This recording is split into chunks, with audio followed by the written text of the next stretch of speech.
Hey, it's Vicky and I am back with my pink cup, which means it's time to do another episode of my 100 Epic Reads reading project. And this is a vlog series that I started back in 2021 where I got this poster and it's called the 100 Epic Reads poster, and it has 100 books on it that somebody thinks you should read. And it's really fun because it has little scratch offs, so like as you read the books you can scratch them off and it reveals a fun little cover.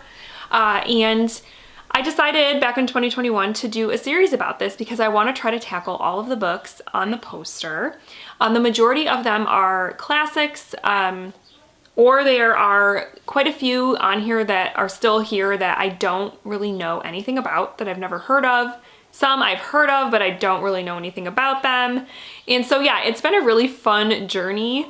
The last book that I read for this series was A Suitable Boy by Vicky, and that's the longest book I've ever read. It was 1,474 pages, and it was quite the journey to get through that book, and I'm really excited to do another one, to pick another one. So the way I do this is I have all the titles that are unread in this little pink cup, and I pick two, and then I sort of decide which one I want to read for this video, and then I read it and I vlog about it. So let's just dive right in. Let's not waste any time. Let's pick our first two books.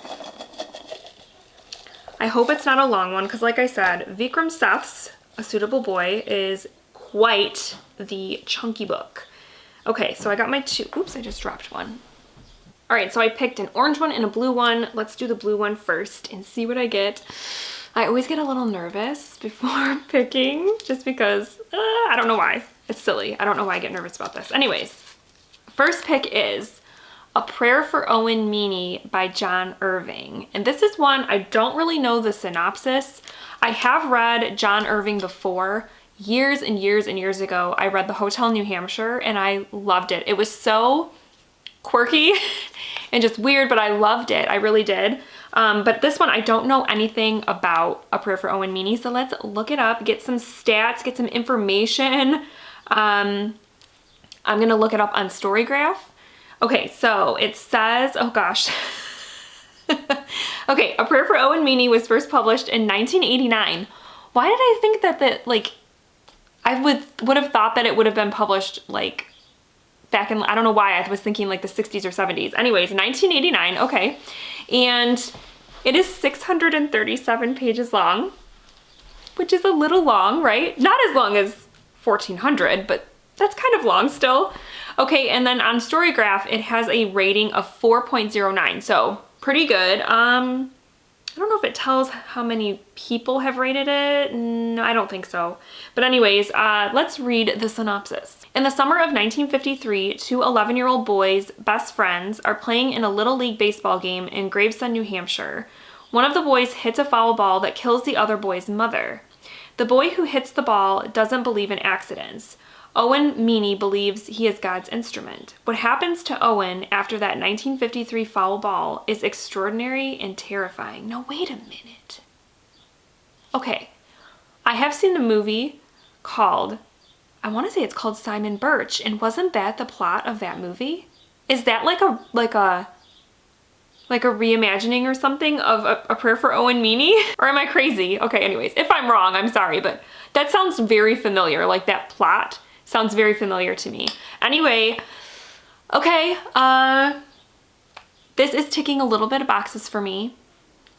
1950s, I'm more of a 1960s America girl, but 1950s is also great. This sounds like it's gonna have some coming of age stuff. It's gonna be a little bit hard hitting. Yeah, there's potential there, but let's see what the other pick is. This one is on an orange piece of paper. Let's see what we got. This time we have Far from the Maddening Crowd by Thomas Hardy, which is another one I've heard of. I have heard of Thomas Hardy, of course. Have no idea what this book is about.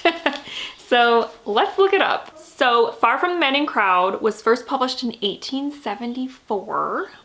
Okay.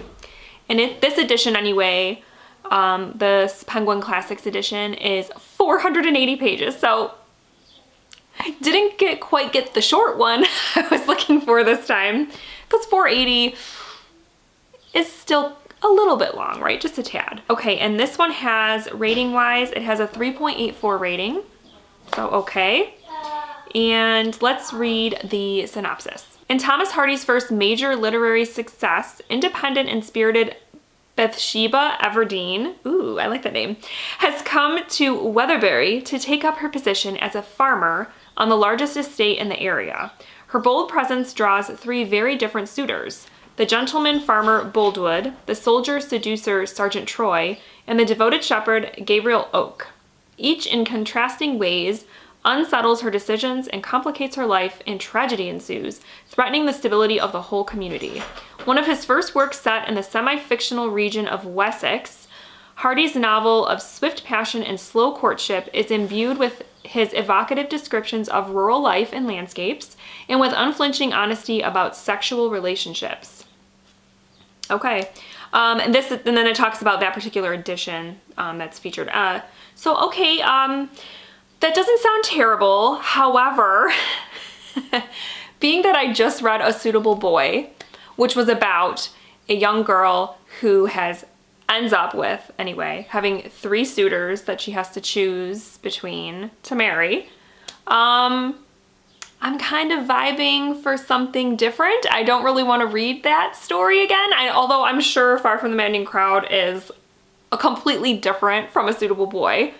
But to me, I want to do something else. So that means I'm going to be reading A Prayer for Owen Meanie. And I feel like on a previous video, when I've shown the poster, somebody said, oh, I can't wait till you read A Prayer for Owen Meanie. So if you're watching this, now is your time. Yay. Because they were really excited about that one. They said it was amazing and one of their favorite books or something like that. So that's exciting for me.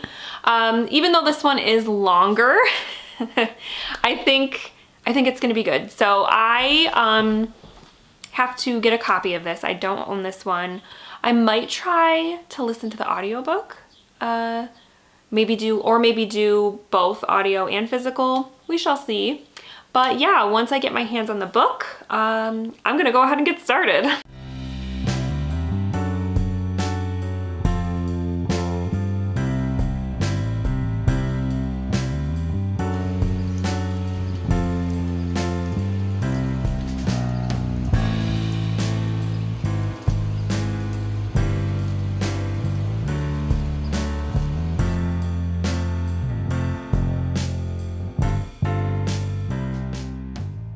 So I've officially started A Prayer for Owen Meanie, and I decided to go the audio route with this book, and I'm really glad that I made that choice, because I feel like this is one of those books that is actually very beneficial to listen to the audiobook, because Owen, one of our main characters, he's not the narrator of the story. His friend Johnny is. Johnny is telling you the story, but the way that the story is written, Owen is described as he's a very small person. He doesn't come out and say that he has dwarfism or anything like that, but he is just described as being very small and having a very distinct voice. It's very high-pitched, kind of almost like a Mickey Mouse sort of sound to it. And when you're reading the text, anytime that Owen talks, his parts, his dialogue is in, I'm waiting for it to focus, there you go, is in all caps to sort of show that distinction. But when you're listening to the audiobook, the narrator actually makes his voice sound high-pitched to kind of replicate how Owen sounds. And I feel like that's just great when, you're listening to it and hearing that distinction and hearing his unique voice. So yeah, so far I'm really liking the vibes. John Irving's writing is really, it's very straightforward. It's very cozy, I guess, is the feeling I get when I'm listening to it. It might be because this book does take place in 1950s New Hampshire, so 1950s America, which is a time period, the 50s, 60s is a time period I really love. And so it does just, I don't know, it just has this very, like, just, it reminds you of a simpler time, and it just gives off like cozy vibes. There is a little bit of talk of religion in here, which I guess I was expecting, but like right away, basically like the first sentence of the book, he says, like, one of the first sentences, he's like, he is the reason I believe in God. I'm a Christian because of Owen Meanie. And then he goes into sort of this little like monologue about his faith.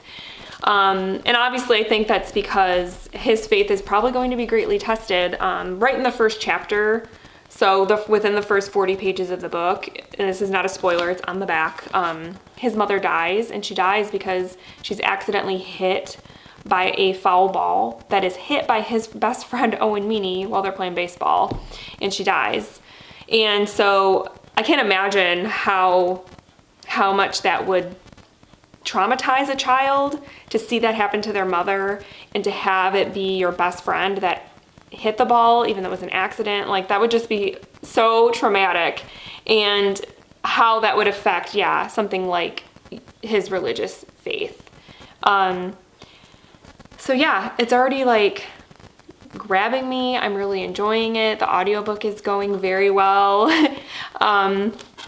It has like this sort of, like I said, it's cozy, but it also kind of has some of the characters are kind of different, kind of quirky. Like I said, Owen himself is a very unique character. His grandmother is also, you know, one of those kind of, I don't want to say stereotypical grandmas, but she's one of those like kind of, not the kind of grandma that will like bake you cookies and stuff like that. She's the kind of grandma who doesn't want you to sit on her furniture because they're antiques, and she's very like, cares very much about like status and things like that, and she's kind of snooty, but she's also kind of funny. So like, just very interesting characters. And you also get to know his mother, even though, you know, like I said, she dies in the first 40 pages, but now it's kind of going back and you're like getting to know her more, and she's also a great character. So yeah, so far I have no complaints about this. I'm really enjoying it.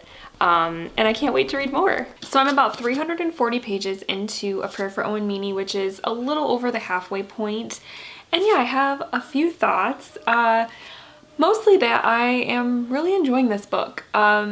It is a coming of age type story, which I really enjoy, as you guys know. The main character, John, is reflecting back on his childhood. At the start of the book, he is, I think, 11 or 12. And we're to the point now where he is in high school. And it's interesting because he is an adult reflecting on his childhood, and there are sections of the book that are told from the present day, which in this case, the present day is 1987. In those sections, it's kind of cool because he is talking about a lot of the things that were going on in the present day, 1987, politically and socially, and he's talking just a lot about what it's like to be an American in that time, because he grew up in the 50s and 60s, and I don't think this is spoilery to say, he actually leaves the US and moves to Canada, and has been in Canada for like the last decade or two. And so he is obviously still an American and keeps an eye on what's going on in America, but no longer lives there. And so he talks a lot about the kind of stuff that's going on, which is interesting, especially because he is drawing parallels between things that were going on in the 60s in the States, and comparing it to stuff that's going on in the 80s, and how some of that stuff is very similar. But it was interesting just to see him talk about both of those time periods and the ways in which they're the same and the ways in which they're different. Owen as a character is very interesting. He is definitely lovable in my eyes. You can see why he made such an impact on John's life in so many ways. Just the way that John talks about him, you can't help but love Owen. Just the way he's very smart, he's very outspoken, especially as he gets older, the way that he sort of speaks out about things, and the way that he also just sort of teaches John a lot about life. Even though they're the same age, Owen has this wisdom that John lacks, you know? And so it's good so far. There was a piece of writing that I did mark that I thought was really good that I thought I would share. It has to do with, he is talking about the loss of his mother and the grief associated with that loss. And so, here, I gotta move my Post-it a little bit. It's actually kind of blocking the passage. Okay, so here we go. It says, when someone you love dies and you're not expecting it, you don't lose her all at once. You lose her in pieces over a long time. The way the mail stops coming and her scent fades from the pillows and even from the clothes in her closet and drawers. Gradually, you accumulate the parts of her that are gone. Just when the day comes when there's a particular missing part that overwhelms you with the feeling that she's gone forever, there comes another day and another specifically missing part. And I thought that just sort of explained grief in a very relatable way, that it is not done all at once. And yeah, so all in all, I am highly enjoying this. It is feeling a little long at the moment, only because of the section that we're in at this point, where John is in his life.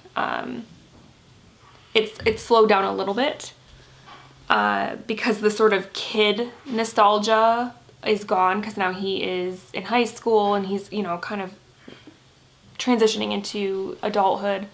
But I'm still liking it, and I'm gonna keep reading.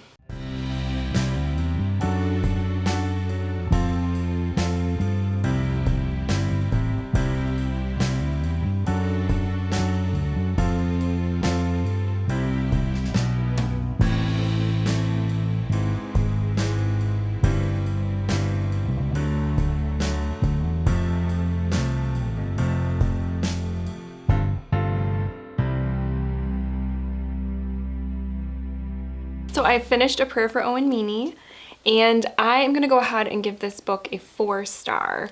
I really loved the coming of age elements. I loved the time period because it took us through the 50s and the 60s for the most part, like the late 60s in America, and that's a period I just love.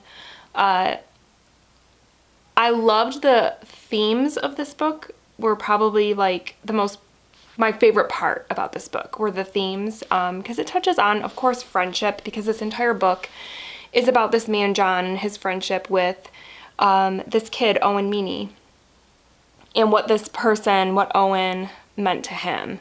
And so it touches a lot on friendship, but I think a major sort of theme of this book is about fate and destiny, and how they were just fated to be friends and to go through what they went through together. And especially by the end of the book, there's so many things that little things that you see throughout the story that at the time seem sort of strange. Little details about events that happened and stuff, but by the end of the book, it all sort of comes together and makes a lot of sense. And I loved how that was done. I love books that do that, and I thought this book did that spectacularly. This also is a book about faith, and so it talks a lot about religion, and John, our main character, talks a lot about his faith personally and how it has changed throughout his life, and how a lot of his faith was affected by his friendship with Owen. And so usually I shy away from books that talk a lot about religion or God. I don't know why. It just isn't really a topic that I tend to gravitate towards. And so going in, I didn't realize that this book, even though it is called A Prayer for Owen Meanie, I guess I didn't realize that there was going to be a lot of talk about religion in here. And I didn't mind it, though. I thought that it was an interesting conversation that went on in this book, an interesting look at faith, religion, organized religion, and all that sort of stuff, so I didn't mind it. And so yeah, by the end of the book, I was very touched emotionally, which coming of age books tend to do, because there are a lot of things that John, you know, as he's talking in the present, you know, the present part of the story in the 80s and reflecting back, there are some things that you know are coming that he's kind of hinting at and telling you. But again, by the end, there was just a lot that just hits you emotionally. And yeah, I think that, because I think if you guys watched my last vlog, I mentioned that Austin and I both lost our grandmothers this month.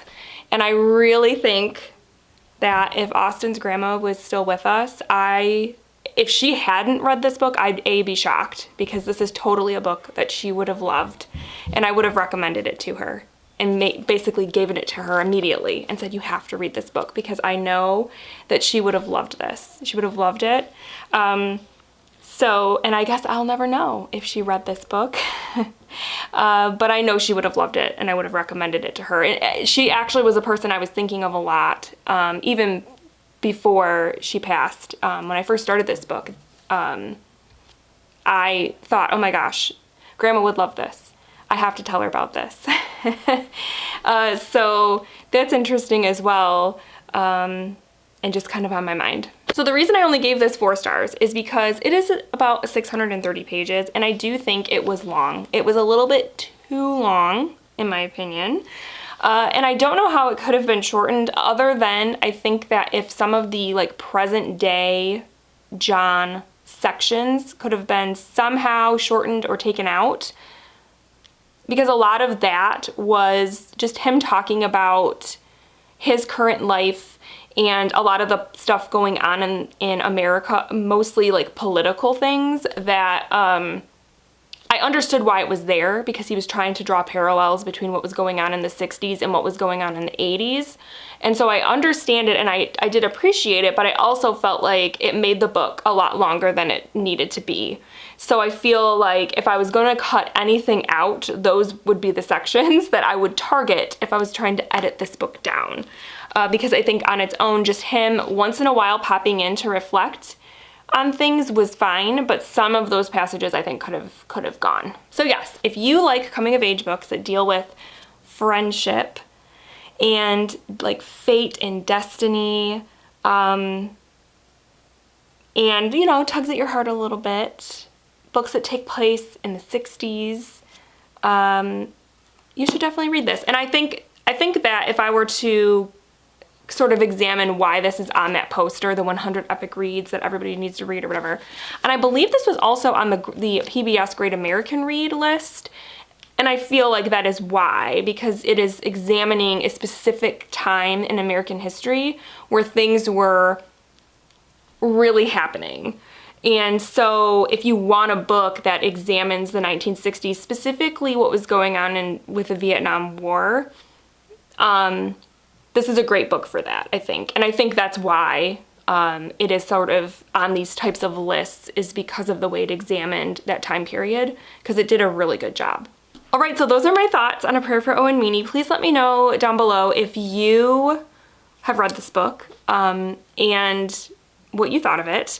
If there's any other John Irving out there. Like I mentioned, I think at the beginning of this vlog, I have read The Hotel New Hampshire. I really enjoyed it. This is my second of his books. I know he's got a lot out there. So if you know of any others that you would recommend, let me know. And I'm hoping to do at least one more of these videos before the end of 2023. It'll obviously depend on what I choose and how long it is. Hopefully though, sometime in the fall, maybe November-ish. I will hopefully have another one of these videos for you. And yeah, that's it. I hope you guys enjoyed this vlog, and I will chat with you soon. Thank you so much for watching.